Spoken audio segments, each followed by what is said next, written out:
पश्चिम बंगाल के एक छोटे से गांव में एक पुरानी हवेली थी, जिसे लोग शापित हवेली कहते थे। इस हवेली के बारे में कई डरावनी कहानियां प्रचलित थीं। कहा जाता था कि वहां रात को अजीब-अजीब आवाजें आती थी और कई लोग तो ये भी कहते थे कि उन्होंने वहां भूतों को देखा है। एक दिन शहर से आए एक युवक अर्जुन ने इस हवेली के बारे में सुना। अर्जुन एक साहसी युवक था और उसे रहस्यों को सुलझाने का शौक था। उसने ठान लिया कि वह इस हवेली के रहस्य को सुलझा कर रहेगा। गांव वालों ने उसे हवेली में जाने से मना किया, लेकिन अर्जुन ने उनकी बातों को नजरअंदाज कर दिया।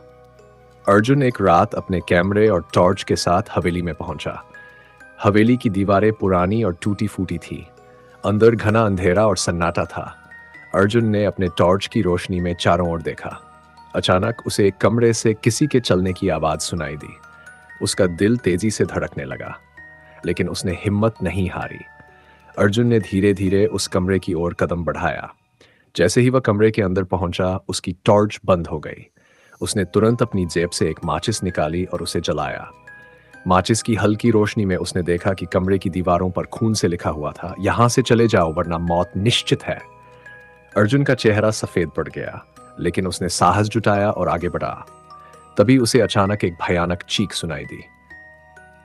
अर्जुन ने पलटकर देखा तो एक सफेद साड़ी पहने और बिखरे बालों वाली एक औरत खड़ी थी।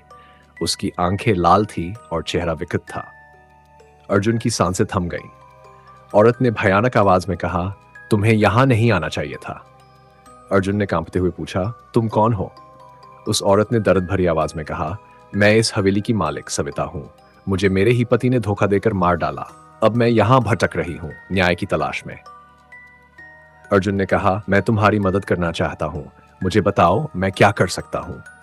सविता ने कहा, तुम्हें मेरे पति का सच सबके सामने लाना होगा, तभी मुझे शांति मिलेगी। अर्जुन ने ठान लिया कि वह सविता की आत्मा को न्याय दिलाएगा। उसने गांव लौटकर गांव वालों को सविता की कहानी बताई।